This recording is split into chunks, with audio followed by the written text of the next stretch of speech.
Okay, so the first step in the 7 steps of service is the initial greeting, which is when you'll go up to the table, you ask them how are they, and then you'll introduce yourself. You'll say, hi, my name is Julia, I'll be your server today. And then you'll tell them the specials, so the vegetable of the day, soup of the day, fruit of the day, and the bread. And then in this step, you'll also collect their beverage orders, and if they'd like bread, then you go back to the wait station and grab all that for them. Okay, so this is an example of how to do an initial greeting. First, you'll introduce yourself. Hi, my name is Julia. I'll be your server today. Our vegetable of the day today is broccoli. Our soup of the day is chicken noodle, and the fresh fruit's pineapple. And then the bread today is raisin walnut. Can I get you all started with something to drink? And say the person at seat 1 orders coffee. If someone orders coffee, you have to ask clarifying questions such as would you like regular or decaf, and if they want cream or no cream. And then say this person orders iced tea or Arnold Palmer, you always have to ask if they want a lemon wedge in it. And then say this person orders regular hot tea. You'd have to ask what kind of tea they'd like. And then you ask the table if anyone would like any bread, and you'd go back and grab everything in the wait station. Step 2 is beverage delivery and order taking. So when delivering the beverages, it's important to set your tray up in an order that you will remember. So we have seats 1 through 4 with the coffee, iced tea, hot tea, and lemonade. And then we have our plates for bread down here. So when you're delivering the drinks, you can rest your coffee pot down on the table. You never want to put it on a clean table. Grab the coffee, serve it from the right, and then serve the bread from the left. Everything is always served from the left except for drinks. Serve that. Come around with the bread again.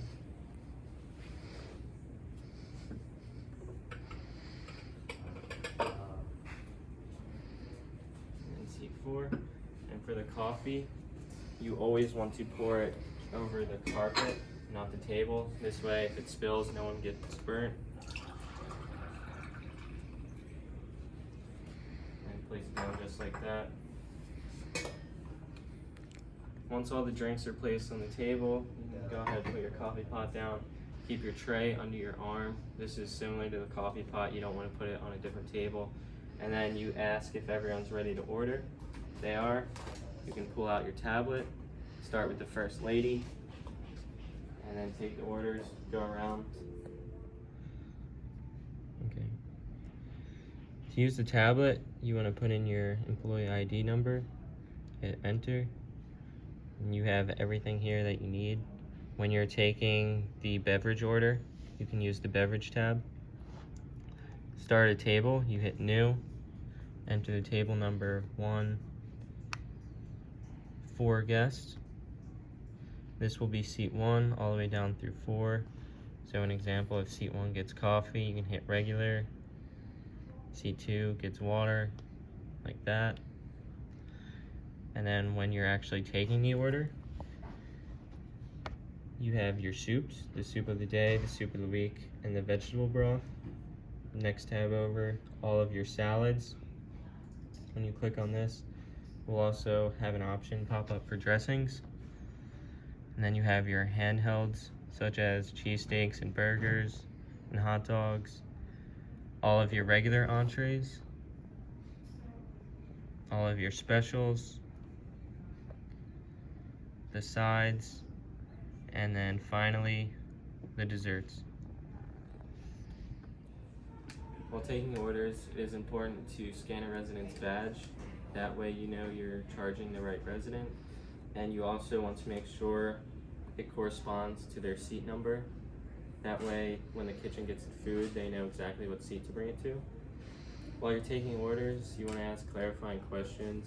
For example, if someone orders salad, you want to ask what dressing they'd like. If they order steak, you have to ask the temperature they want it to be cooked. Mashed potatoes, you ask if they want gravy. Baked potato, you ask if they want sour cream. And there's many more examples of that. When you're finished with their order, you want to repeat it back to them to make sure you got everything correct and you're not missing anything. So that will minimize mistakes here and in the kitchen. So the next step in the 7 steps of service is called Apps and Pre-Bus. And this is when your table has received their appetizers from the kitchen. You must pre-bus their bread plates off the table if they are finished and check up on them within 2 minutes or 2 bites of those appetizers. So to check up, you would go up to the table and say, "Hi, excuse me, did everything come out alright?" And if it did come out alright, you would just say, "Great, enjoy your meal," and then go check up on the rest of your tables. However, if something did not come out correctly, you would have to fix the mistake, go back to the kitchen, get what the resident asked for, bring it out to them, and then once everything's fixed, you could also say, "Great, enjoy your meal." Remember, when you are pre-busing your table, you must always have a tray with you and remove from the right. So if someone was done with their bread plate, you would remove from the right and just place it on your tray. The next step is entrees and pre-bus. This is similar to the previous step, appetizers and pre-bus.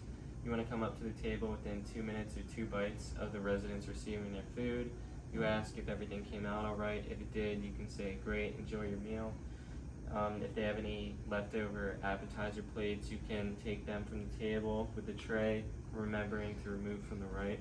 If there's a problem with their food, you can take it back to the kitchen, have it remade, or get something else and fill out a refire form. And then this may be a good time to check up on refills or anything, but you just want to make sure your table is all taken care of. The next step in the 7 steps of service is desserts and pre-bus, which is also similar to entree and pre-bus and appetizers and pre-bus.